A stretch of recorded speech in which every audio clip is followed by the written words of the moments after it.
When you get down there, you're going to see why I love it.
The House will be in order.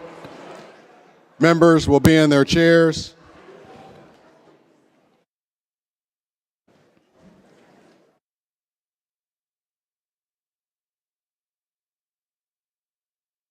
Shh. The House will be in order.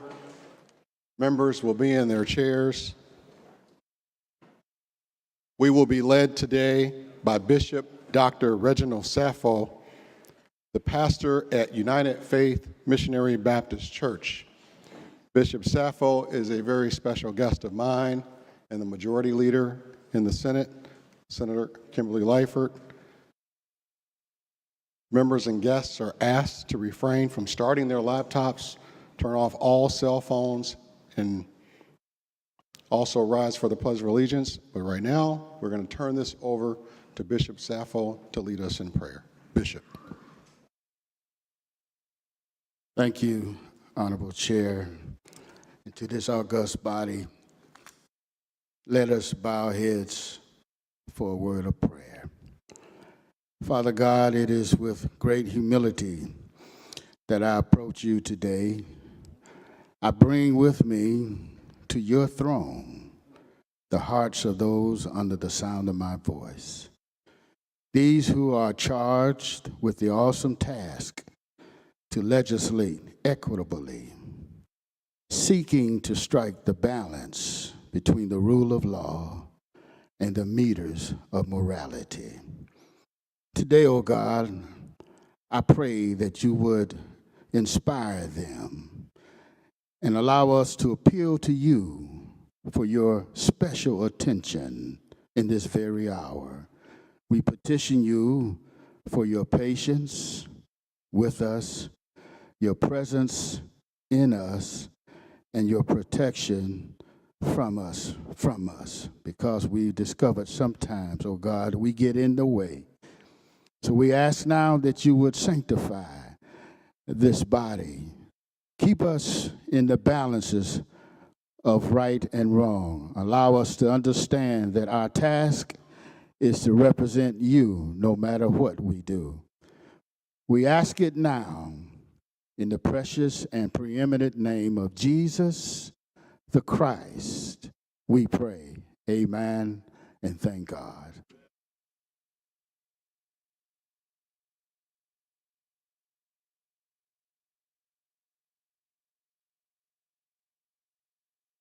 We will be led in the Pledge of Allegiance today by Leader Hoffman. Leader.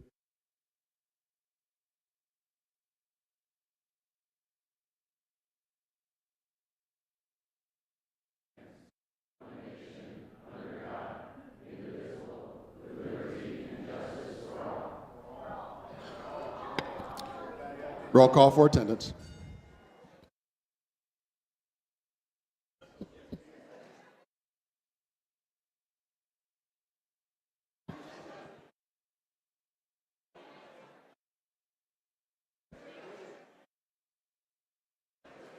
Leader Gable is recognized to report any excused absences on the Democratic side of the aisle. Speaker, let the record show that Representatives Blair, Sherlock, and Burke are excused today. Leader Kiker is recognized to report any excused absences on the Republican side of the aisle. Mr. Speaker, let the record reflect that all Republicans are in their chairs ready to conduct business today. The record will reflect.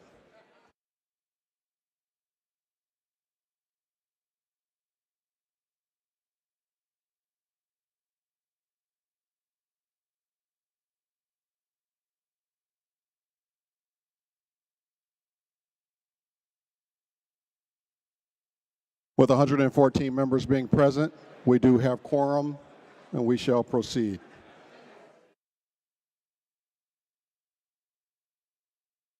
The regular session will stand in recess.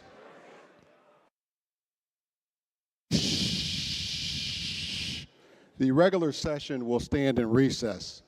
The assistant doorkeeper is recognized for an announcement. Speaker, the Honorable President Harmon and members of the Senate are at the door and seek admission to the chamber. Mr. Doorkeeper, please admit the honorable senators.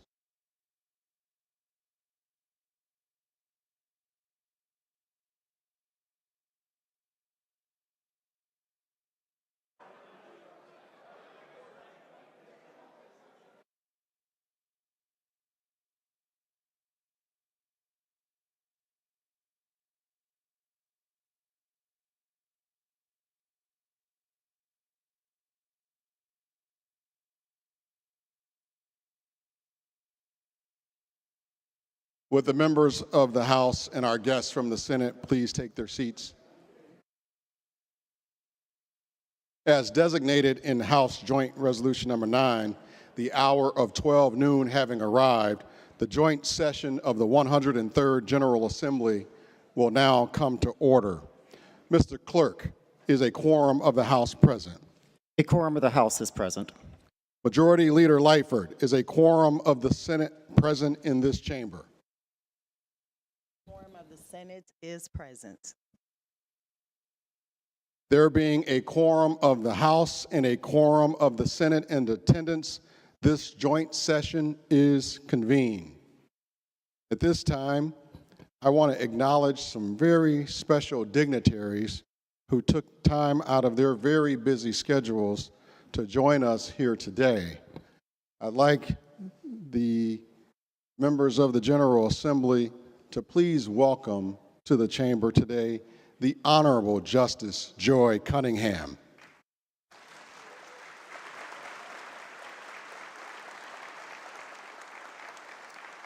Please welcome the Honorable Justice P. Scott Neville.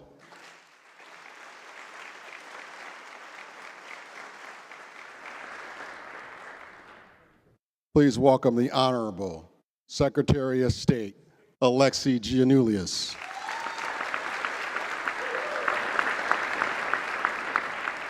Please welcome the Honorable Comptroller, Susana Mendoza.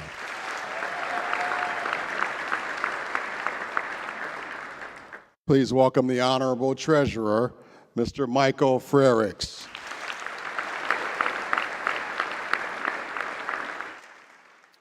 Please welcome the Honorable, our Auditor General, a former member of this chamber, the Honorable Frank Martino.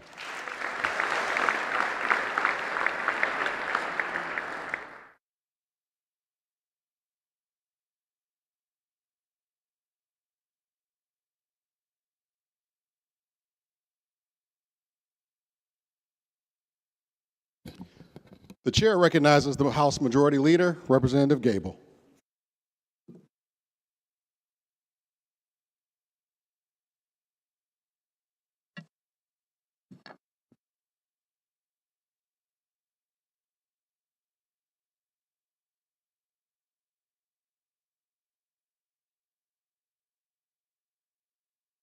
Mr. Speaker, I move for the adoption of Joint Session Resolution Number 1. Mr. Clerk, read the resolution.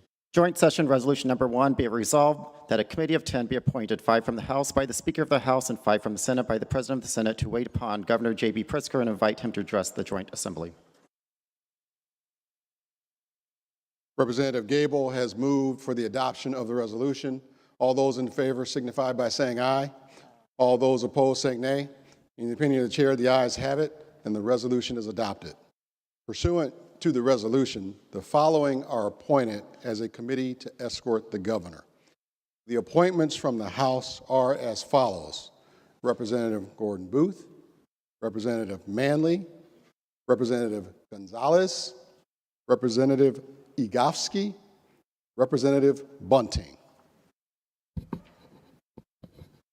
The appointments from the Senate are Senator Sims, Senator Villanueva, Senator Ferrazzi, Senator Harris, and Senator Lewis. Thank you, Leader. Will the Committee of Escorts please convene at the rear of the chamber and await the Honorable Governor?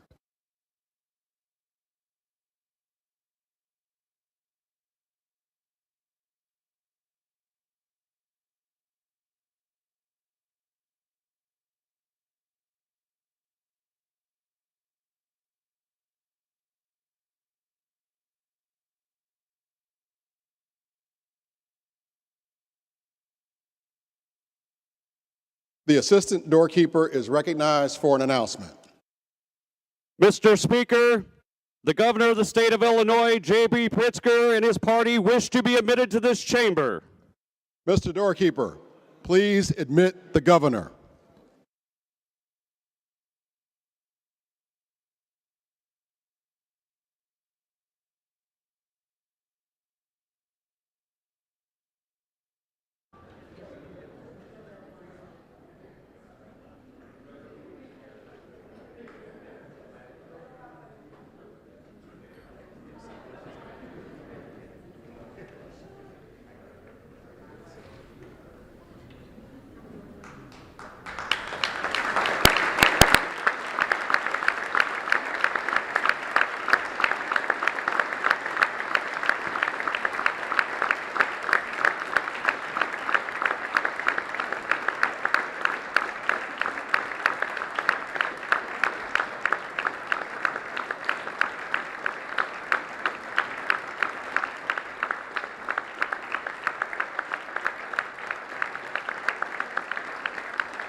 Ladies and gentlemen, the Governor of the State of Illinois, J.B. Pritzker.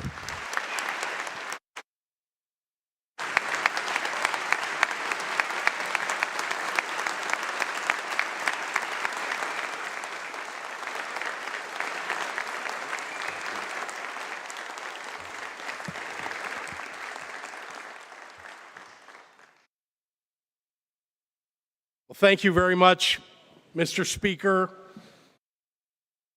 Madam President, Leader McCombie, Leader Curran, Lieutenant Governor Stratton, our constitutional officers, members of the General Assembly, members of our Supreme Court, Second Gentleman Brian Eccles, First Lady M.K. Pritzker, and esteemed guests.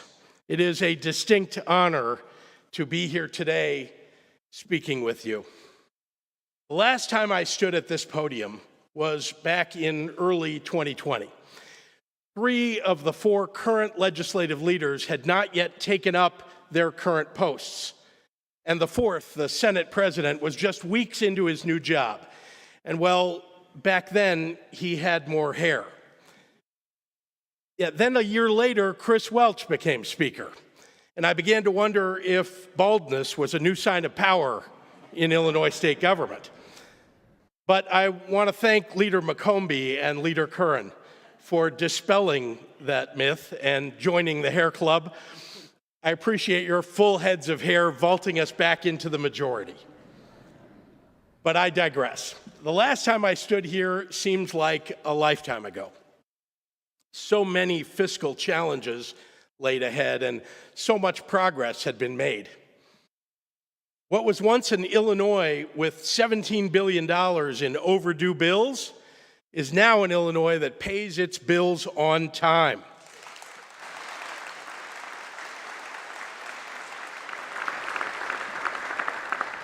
What was once an Illinois that went years without a budget is now an Illinois that has passed 4 balanced budgets in a row.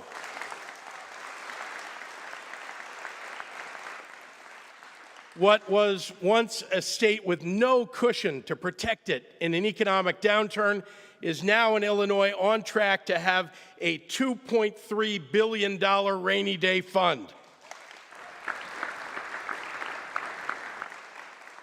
What was once an Illinois with a credit rating on the verge of junk status is now an Illinois getting credit upgrades. Our fiscal progress is remarkable. Remember the $230 million in college Illinois debt? Paid. Remember the $900 million in group health insurance debt? Paid. How about the $800 million in Thompson Center liability? Paid.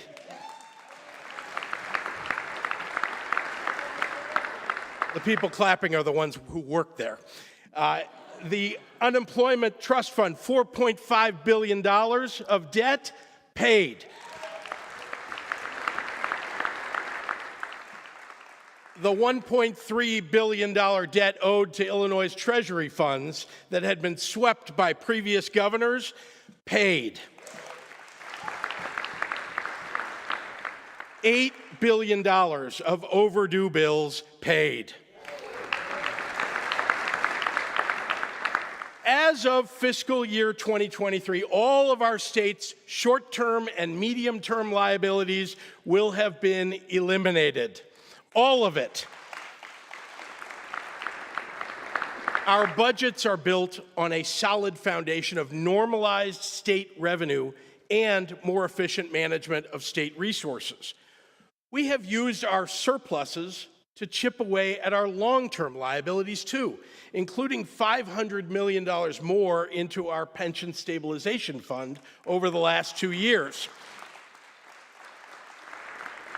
And my proposal this year to increase that by another $200 million.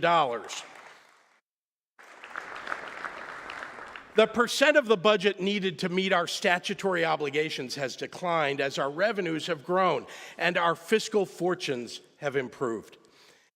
Maybe some of you who are listening to this are asking, what does this all mean to me? Well, here's what it means. We've reduced the burden on Illinois taxpayers by eliminating hundreds of millions of dollars in interest payments. We've reduced taxes on those who can least afford them, and we're finally investing in what really matters, improving education and making college more affordable, modernizing our transportation systems, improving public safety, and assisting law enforcement to make our neighborhoods safer, reducing homelessness and increasing mental health care, cutting taxes on small businesses, attracting new businesses, giving more state revenue to local governments and schools so that they can stop raising your property taxes, and so much more.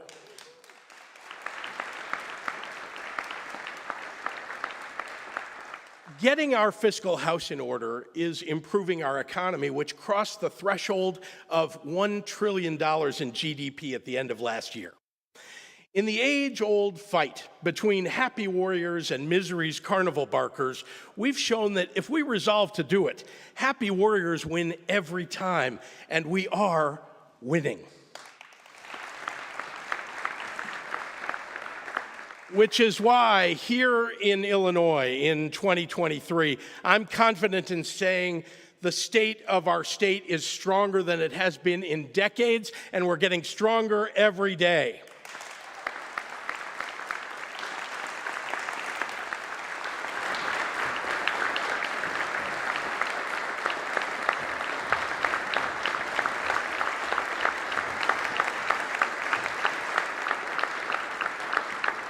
Now, fiscal responsibility isn't easy, nor is it a one-time fix. It's an annual effort that requires persistence. It requires conservative revenue estimates, as all of my budget proposals have. But when done right, consistent, balanced budgets strengthen the institutions our residents rely upon, creates new opportunities for success, and makes life easier for the people of Illinois. People like Ann Tyree. For more than 2 decades, Ann has worked at Centerstone, a nonprofit that provides treatment for mental health and substance use disorders. For her, behavioral health is a personal issue that has touched her own families in profound ways. In years past, Ann saw state funding slashed for Centerstone's patients, young and old alike, who are among the most vulnerable Illinoisans. She describes the experience as nothing short of traumatic. When Illinois couldn't pay its bills, Centerstone was forced to close outpatient facilities and shutter vital programs. Many other behavioral health providers faced a similar fate. It was heartbreaking.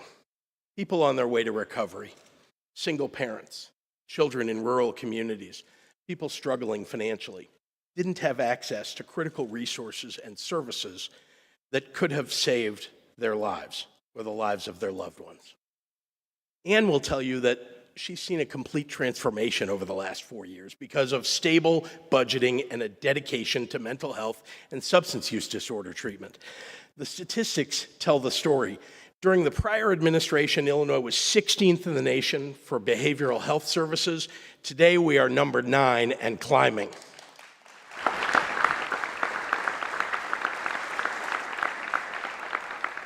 I've been so adamant about balancing the budget because we need to ramp up our investments in services like behavioral health, and we couldn't promise it unless we were sure that we could pay for it. Ann Tyree is here today with us, and I know that we all want to express our gratitude to her and to Centerstone and to behavioral health providers everywhere.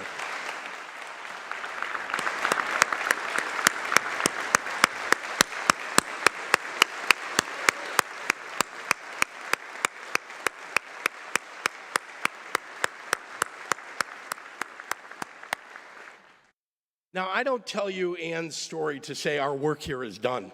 Rather, it demonstrates that without fiscal responsibility, we end up with trauma and chaos for the people that we serve. Our responsible approach to budgeting has moved us away from the days of lurching from crisis to crisis, and instead is producing better outcomes and a brighter future for Illinois.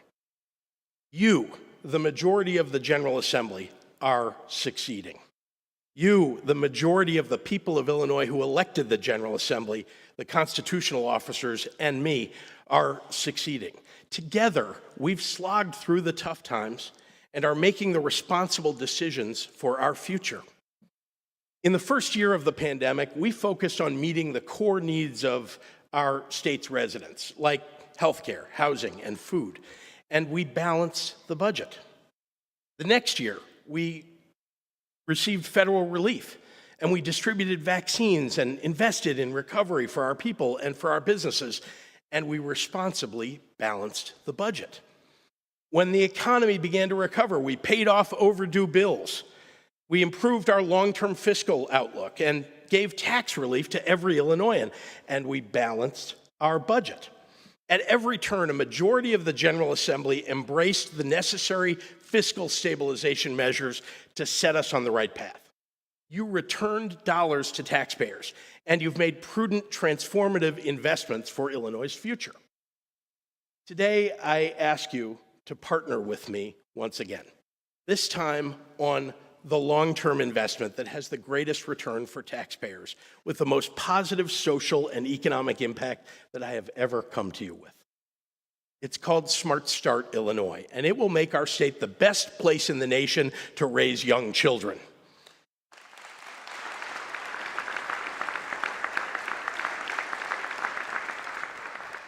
Smart Start is comprised of 4 elements: pre-K, childcare, early intervention, and home visiting.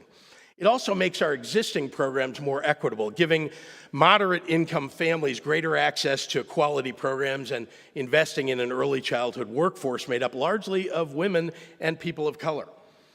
Smart Start Pre-K is a 4-year plan that will allow us to give access to preschool to every 3- and 4-year-old in Illinois.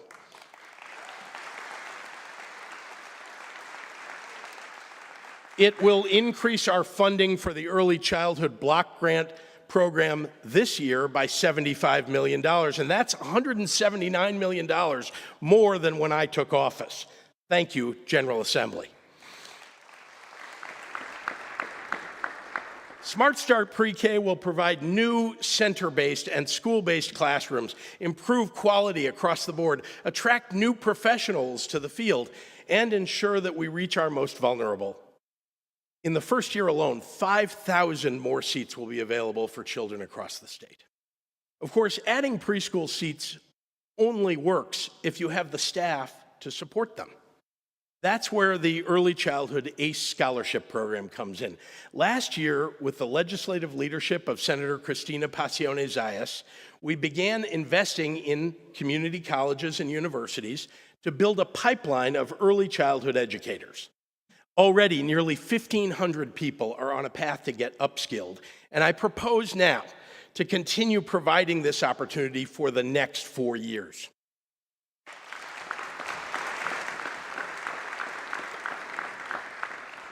Next, childcare.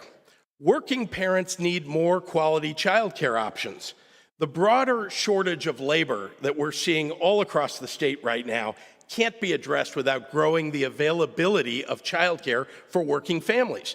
But Illinois' current childcare assistance program is based on unreliable and unpredictable funding. And that makes it hard for providers to invest in their workers or to grow. The current system is based on attendance in a given month, which, as all parents know, fluctuates if kids are sick or parents' work status changes. When attendance falls under a certain minimum level in a month, the provider's reimbursement rate for that month gets cut, even though their fixed costs for providing services that month don't change. As any small business owner knows, that causes tremendous uncertainty for the future. Going forward, that's going to change. So I propose Smart Start workforce compensation contracts to move us towards more stable funding to support high-quality programming and competitive wages for caregivers. The contracts will create a more equitable system for childcare providers and families alike, and it will require an improved standard of care across the field. Although we provide childcare assistance for parents who already have jobs, we've never before provided childcare for someone who's unemployed but looking for a job. It's nearly impossible to interview with an employer if you're simultaneously the 24/7 primary caregiver for your family. So in 2021, we initiated a program that provides 3 months of childcare for unemployed parents who are engaged in a job search or a job training program in preparation for a new job. Here with us today is Itanzia Dawson, one of those parents. Our new child care assistance for job seekers gave Itanzia the opportunity to go back to school, and now she has a new career as a teacher's aide at Carol Robertson Center for Learning in Little Village on the west side of Chicago. Let's recognize Itanzia for the work that she has done and the better life she's building for her family.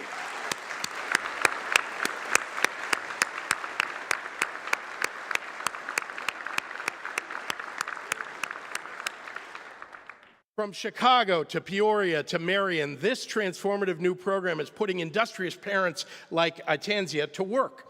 Smart Start Childcare makes this program permanent. Too many families can't access early childhood programs at all because they live in an early childhood desert where no providers or available spots exist within a reasonable radius of their home or their work. Smart Start Illinois will allocate $100 million of new capital to double the Rebuild Illinois investment, already helping providers build new and expanded existing facilities. This program will be the beginning of the end of early childhood deserts in Illinois, and working families will have more and better options for their children.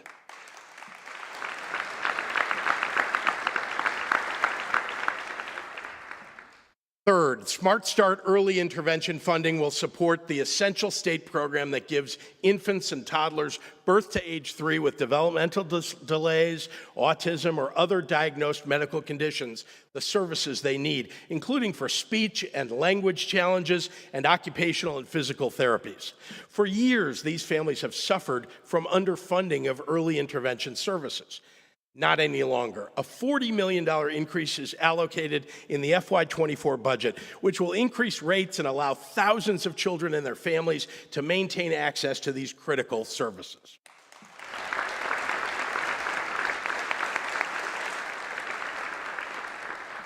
Finally, home visiting in Illinois is an evidence-based program that has a long history here of improving maternal and child health, preventing child abuse and neglect, preventing crime and domestic violence, and promoting children's development and readiness to participate in school. We aren't reaching enough families in these vital infant and toddler years, but Smart Start's expanded home visiting funding will allow us to help even more families. Thanks to our stronger fiscal standing, we can afford to do this. And as every provider, teacher, and parent in this state knows, we can't afford to wait. The research is clear. Smart Start Illinois will save taxpayers $7 for every $1 invested and will vault Illinois to national leadership in early childhood development. Enhancing quality early care and education is a win-win solution for remobilizing parents in the workforce, enhancing brain development and kindergarten readiness, saving taxpayers money, and increasing economic activity now and in the decades ahead. On a broader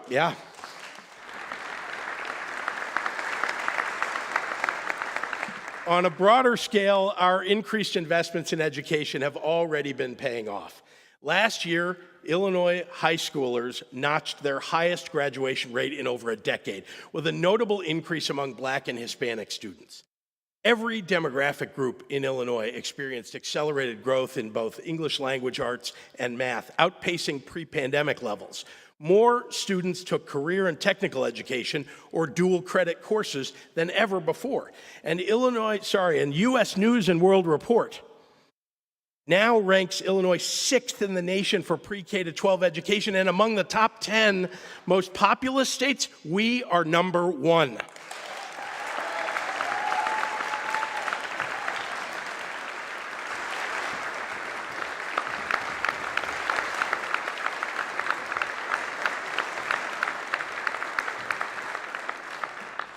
Compare that to 2018, prior to the implementation of evidence-based funding, when 168 districts in Illinois were funded at levels under 60% of adequacy targets.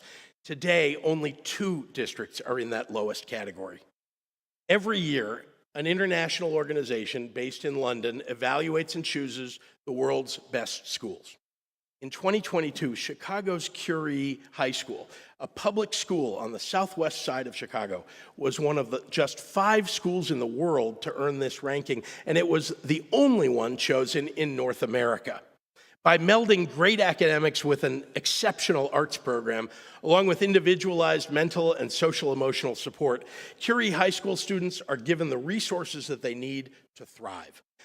I wanted to recognize the commitment of Curie's educators, social workers, counselors, and support staff. So I've asked Curie High School's Principal Homero Penuelas to join us here today. Principal Penuelas, thank you for setting such a great example of educational growth and showing the excellence of Illinois schooling.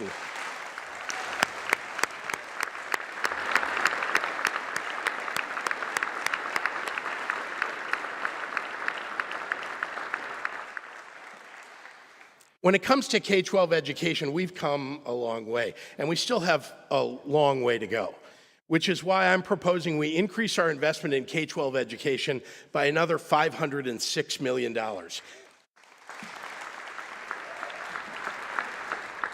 That includes $350 million in EBF, an $86 million increase in grants for transportation and special education, and an additional $70 million targeted at educator shortages. My teacher pipeline proposal,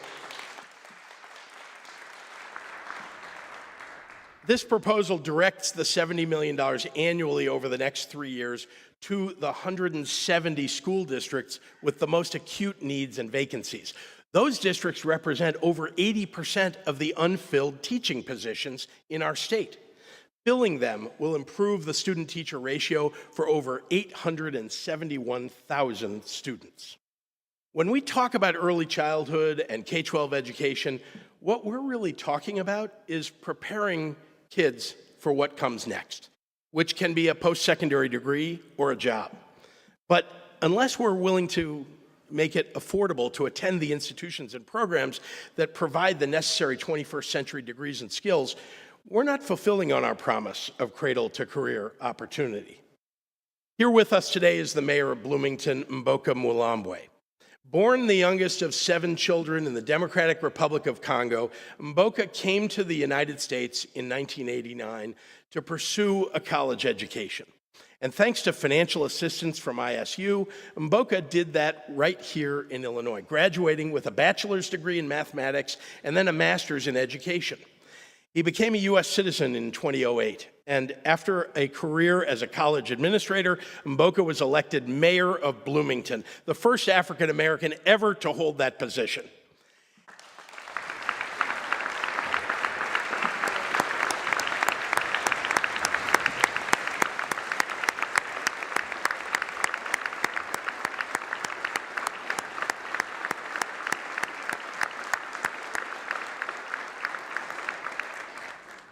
Seated next to the mayor is Jay Sean Smith from Chicago, who is currently a junior at University of Illinois Springfield, majoring in psychology with a minor in child advocacy studies.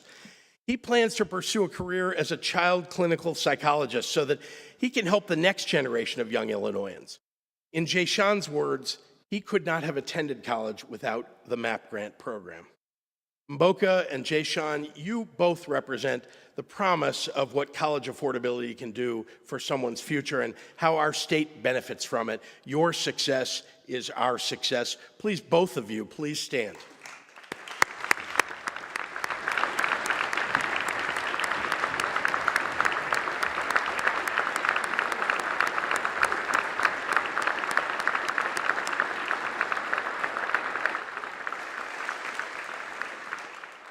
Look, I am determined to make sure that every person in Illinois has that same opportunity. When I first took office, our state was losing high school graduates to other states because Illinois state government had cut funding for higher education and had fallen behind other states in providing financial support to students. Think about that for a moment. We were losing our brightest young people to other state universities because we weren't providing enough students with scholarships or providing a large enough award. So other states were simply stealing the people in our state who are our greatest economic assets, our brightest minds. And we know that when students leave their home state for college, well, 70% of them never come back. I set out to change that. And working with the majority of the General Assembly, that's exactly what we did.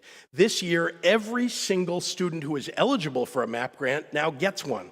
And we are providing larger scholarships than ever before. And while other states battle dwindling enrollment numbers, our public universities are seeing extraordinary growth. For the second year in a row, freshman enrollment at our state universities has increased substantially and at a much faster rate than the rest of the nation. But we can do more. With a $100 million increase in MAP, we can make history. Together with Pell Grants, virtually everyone at or below median income in Illinois can go to community college tuition free. That means higher wages and better jobs in healthcare and IT, construction management, manufacturing, accounting, and much, much more.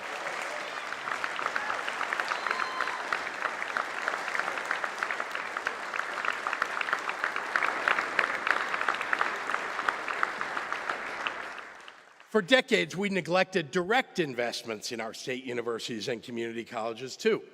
I propose we raise our direct investment in them by $100 million also, the largest increase in more than 2 decades. This is yet another way for us to make college more affordable. After years of decline, we're seeing growth across higher education in Illinois that's well above the national average. This is our moment to take it all to the next level. Just a few weeks ago, Illinois was named the #1 state in our region for workforce development. That's because, yeah, we should all be proud of that. That's because we're making the necessary investments in job training. Let's hold on to that title by investing another $25 million into Illinois Works for diverse hiring in the trades, $10 million for high school vocational training for the electric vehicle workforce, $1 million for data center operator training, and $20 million in grants to recruit, train, and rapidly upskill workers for job openings at Illinois companies.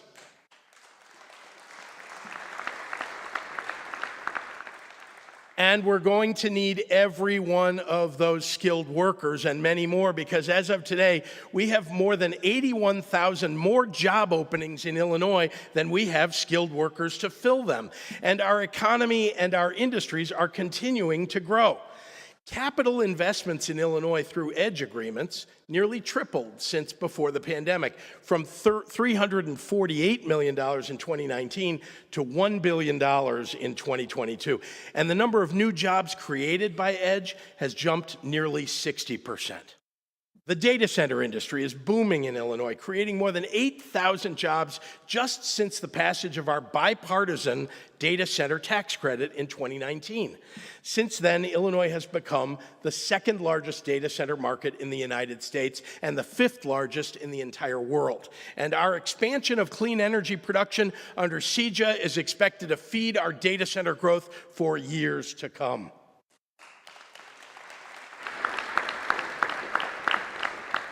Thanks to our film tax credit, TV and film production revenue in Illinois reached a record high last year of almost $700 million, including $400 million in wages paid and more than 15,400 jobs.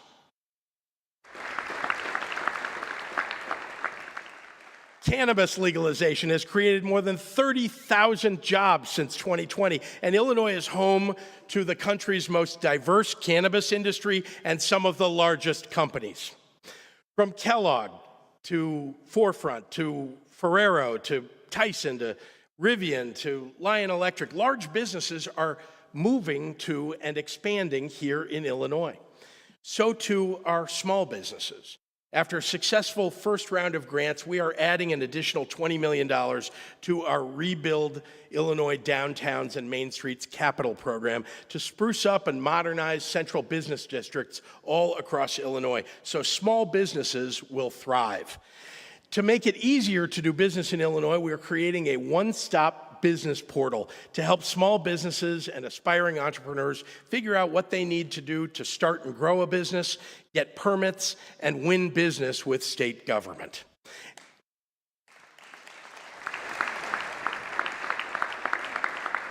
And with equity as a guiding principle, we're providing $10 million in assistance for minority-owned businesses who plan to expand in Illinois.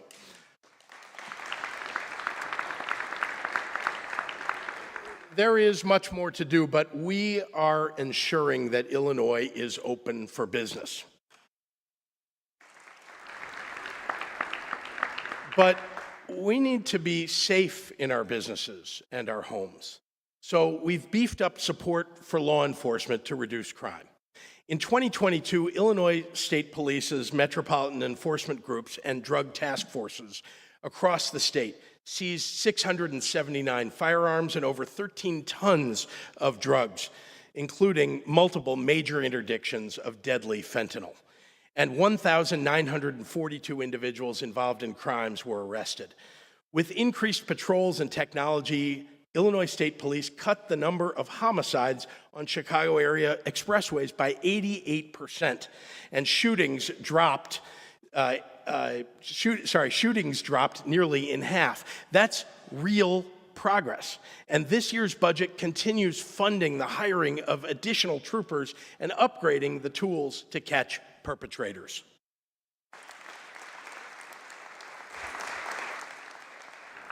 Hand in hand with public safety are the human services necessary for people most in need.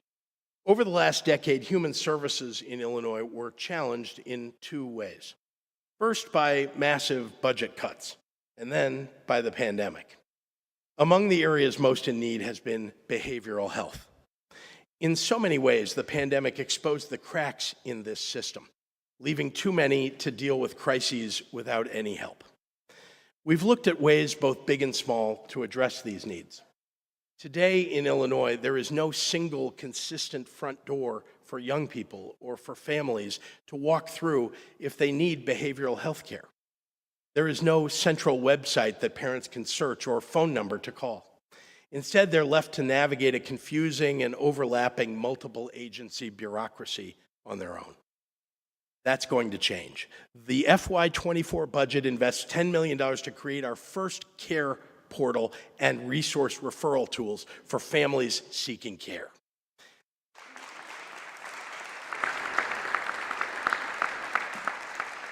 Through it, they can learn about the resources available to them and be matched with what meets their needs best, all in one place. Nearly a year ago, I launched the Children's Behavioral Health Transformation Initiative to evaluate and redesign the delivery of behavioral health services for children and adolescents throughout our state. This initiative recognizes that while DCFS and DHS are on the front lines of caring for our most vulnerable children, it will take a whole-of-government, interagency approach to truly provide the care that our children deserve. In alignment with the initiative's recommendations, we are investing another $10 million towards a 2-year expansion of the comprehensive community-based youth services program focused on youth aged 11 to 17 who are at risk of involvement in the child welfare system or the juvenile justice system.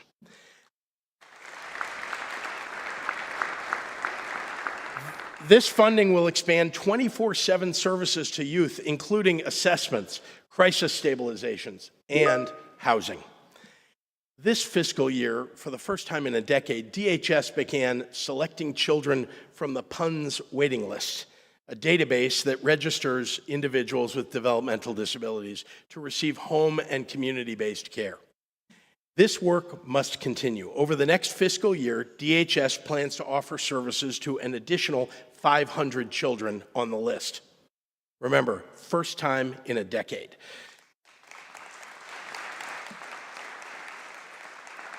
It will provide these children and their families access to needed services and supports while decreasing the state's wait list for services. One of the most difficult challenges that we face right now in the field of social and mental health services are the critical worker shortages that we're seeing across the country. Let me be clear. There is no bigger challenge in this arena than the workforce problem. And we are competing with 49 other states to try and attract people to these jobs here in Illinois. Providing more competitive wages to develop and support our workforce is an absolute necessity. For the last several years, I've directed state funds towards supporting wage increases for our private sector provider partners, including those who work with the Department of Children and Family Services. That continues in this budget proposal. And an additional $120 million in the FY24 budget for the Department of Human Services allows us to continue rate increases to make Illinois more competitive in the market for workers who serve people with developmental disabilities.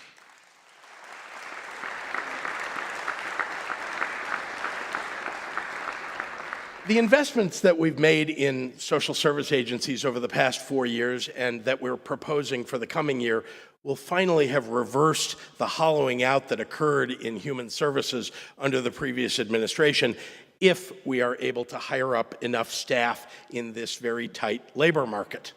We are cautiously optimistic that we can do so. This entire budget proposal rests on our shared goal to give Illinois families the support and the opportunities for the big building blocks of a good life: food access, housing, and health care. Certainly, most people won't need to rely on government for those things, but we will have failed everyone in Illinois if we don't place a higher priority on tackling poverty. Because fewer people living in financial distress means a better quality of life for everyone in this state.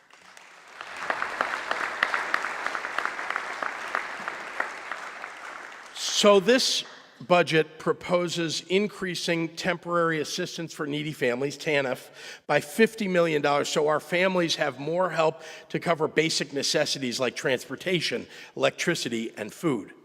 We also need to recognize that it does no good to provide a family with more money to purchase food if they have no local grocery store to shop at. Government at the state and local level has tried hard to attract big retail food chains to neighborhoods that need them with tax incentives and flashy ribbon-cutting ceremonies. But after the cameras leave, often so do the commercial chains, leaving poorer rural and urban communities high and dry. It's time we return to a tried and true model, one where those communities are served by independent local grocery stores that sell food grown by Illinois farmers.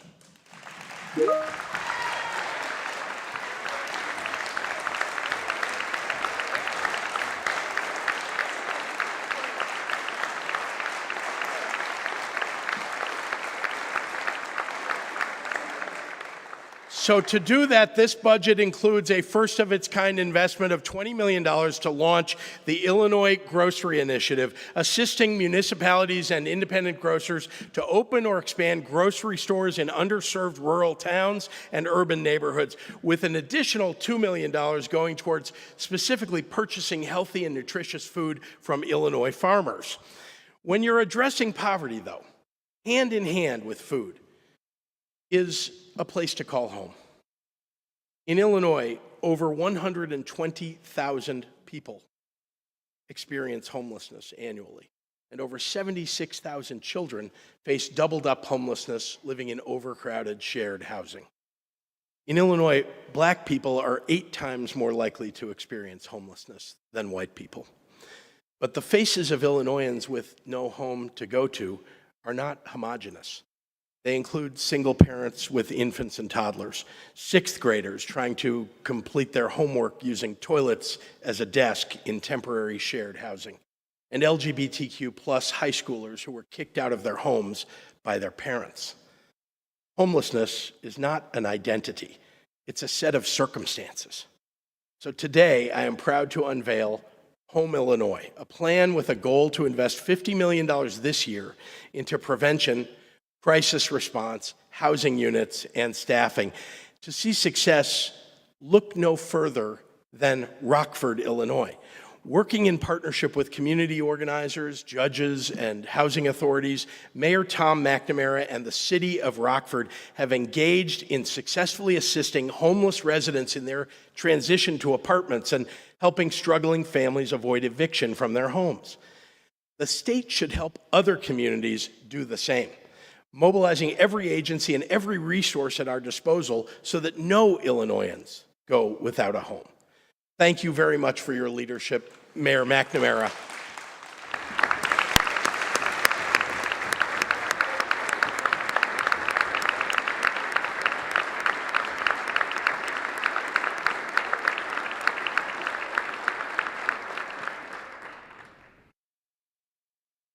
Some of the most marginalized people in our society are women, especially women of color, who earn the least and take on some of the greatest societal burdens. When conservatives on the Supreme Court overturned Roe v. Wade, they didn't strip the right to an abortion from wealthy women. They took it from the most vulnerable women. I won't accept that for the women of Illinois, neither do the majority of the people of Illinois. And that's why last month we expanded our pool of abortion providers and eliminated barriers to access, allowing birth centers to provide all reproductive care, eliminating copays for birth control and abortive medications. Since Roe was overturned, all the states around us have taken away reproductive freedom from their residents. So Illinois' healthcare providers are seeing triple the demand, with desperate patients showing up at the crack of dawn every day. That's why we are establishing the Reproductive Health Public Navigation Hotline, so patients can call ahead for a risk assessment and find the services that will meet their needs.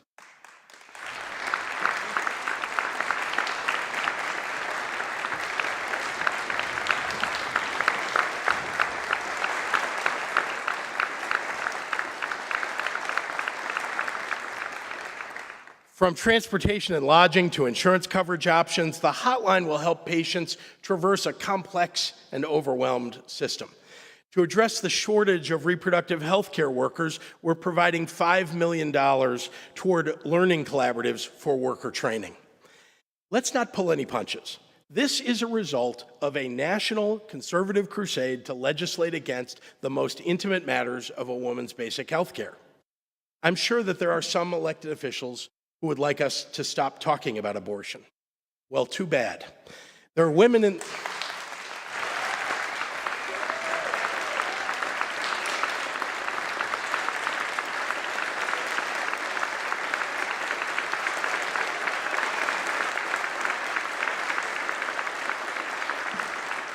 There are women in this country right now who are facing untold mental and physical anguish because of the fall of Roe v. Wade. Here in Illinois, women know their rights are protected, but that doesn't take away our obligation as Americans to speak up for the rest of the nation, and we will keep doing it.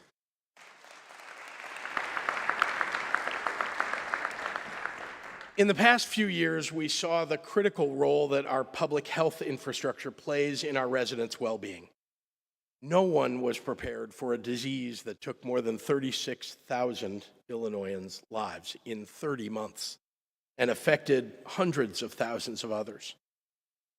And every responsible public health expert will tell you that the next pandemic will not take another 100 years to arrive. We must act on the lessons from COVID and build a more robust state and local public health infrastructure so that we are prepared for whatever comes our way. We must invest $45 million in upgrading our Department of Public Health's IT for Illinois' National Electronic Disease Surveillance System and long-term care systems. These are tools that states use to monitor the spread of disease, to prevent outbreaks, and protect our most vulnerable residents. And we'll couple that with an $8.5 million investment to assist public health professionals, identifying and projecting the potential impact of an emerging disease on the horizon. If COVID-19 taught us anything, we must invest in the tools to quickly and aggressively contain the spread of these diseases. Every day I've held this office since the outbreak of COVID, I think about the healthcare workers who risked their lives to save others, going home but needing to keep their distance from their spouses, parents, or children, battling exhaustion and burnout, and too often having to deliver the worst possible news despite their best efforts. Our healthcare workers are heroes.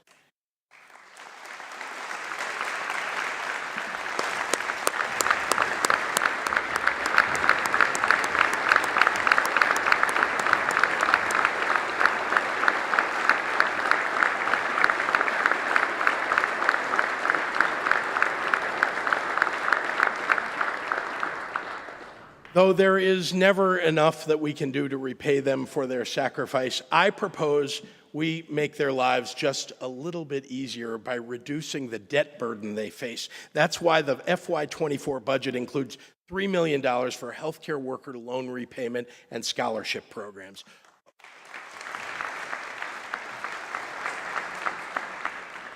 Alongside a $25 million rate increase for practitioners to broaden access to critical healthcare services, from an obstetrician for a pregnant woman to a behavioral health specialist for a struggling teen. Delivering what matters to Illinois residents and their families is what defines good government. We've all been asked to represent our constituents with tenacity and honor, and to speak up when our common American values are challenged. Our history is a series of stops and starts, of ups and downs, of our ancestors getting it tragically wrong and courageously right.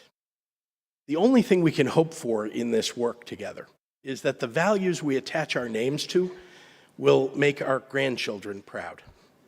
After all, this is the land of Lincoln. We have a responsibility to that legacy. As Elie Wiesel said, we must always take sides. Neutrality helps the oppressor, never the victim. Silence encourages the tormentor, never the tormented.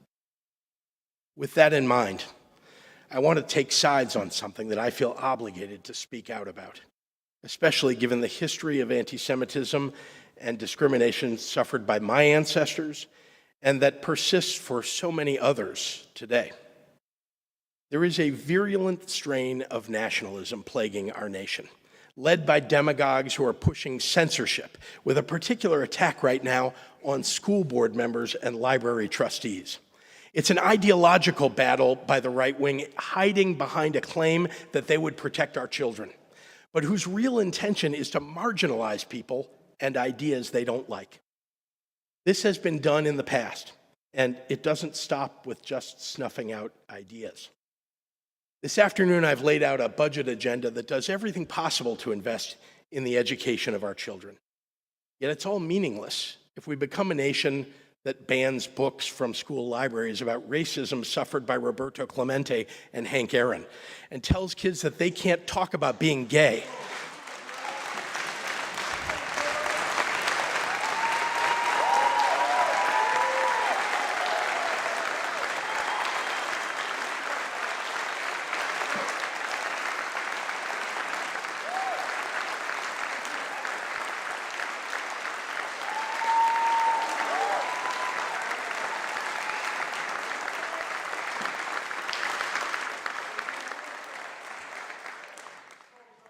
And that signals to Black and brown people and Asian Americans and Jews and Muslims that our authentic stories can't be told.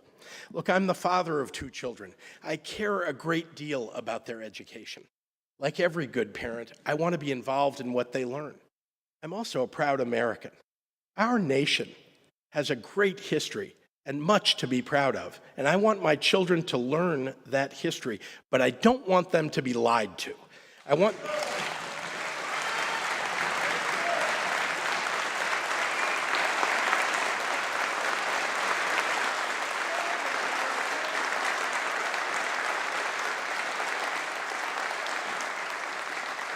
I want them to learn our true history, warts and all. Illinois' young people shouldn't be kept from learning about the realities of the world. I want them to become critical thinkers, exposed to ideas that they disagree with, proud of what our nation has overcome, and thoughtful about what comes next. Here in Illinois, we don't hide from the truth, we embrace it. That's what makes us strong.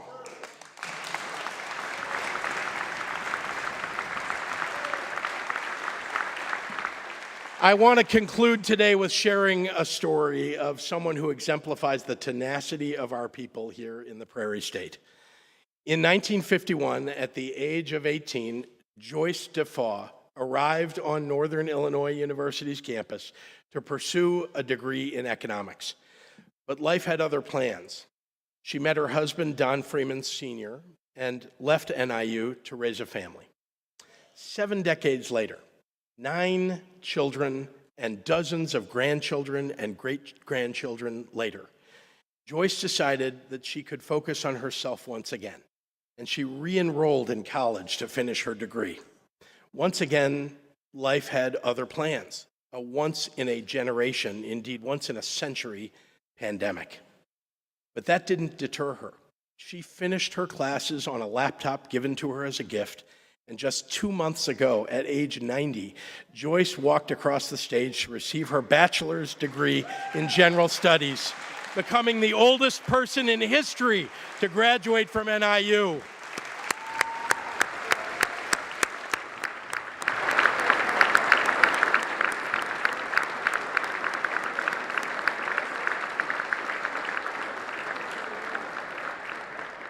Joyce's story is a classic Illinois tale. We are a stubborn people. We persevere no matter the challenge. We welcome opportunity for improvement, and when we rise together. I see it in Mboka Mwilambwe, who received a tuition waiver from this welcoming state and has returned it tenfold as Bloomington's mayor. And in Jayshawn Smith, who is on his way to becoming a child clinical psychologist. I see it in Itanzia Dawson, a mom determined to provide a better life for her family and who now educates the children of Little Village. I see it in Ann Tyree, who supports mental health patients and their families who are going through the same thing that she has. I see it in neighbors who helped each other through the pandemic, in small businesses contributing to their communities, in the determination of our young people to make positive change for our state and our nation. We are a people with enough empathy to be kind to one another, enough grit to persevere, and just enough confidence to believe that we can make a difference in this world. That's the Illinois that I know. That's the Illinois we all represent. Thank you all. God bless this great state and the United States of America.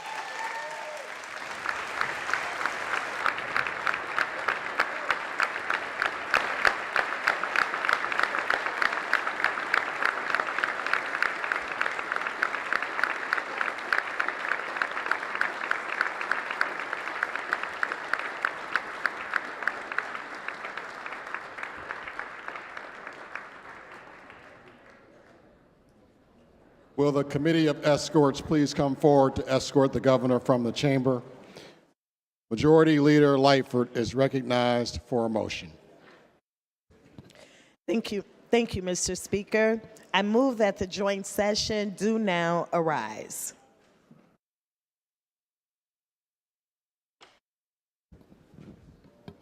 Leader Lightfoot has moved that the joint session do now arise. All those in favor signify by saying aye. All opposed signify by saying nay. In the opinion of the chair, the ayes have it, and the joint session will now arise. This was a historic joint session with the first time having a black speaker and black female majority leader standing in the well.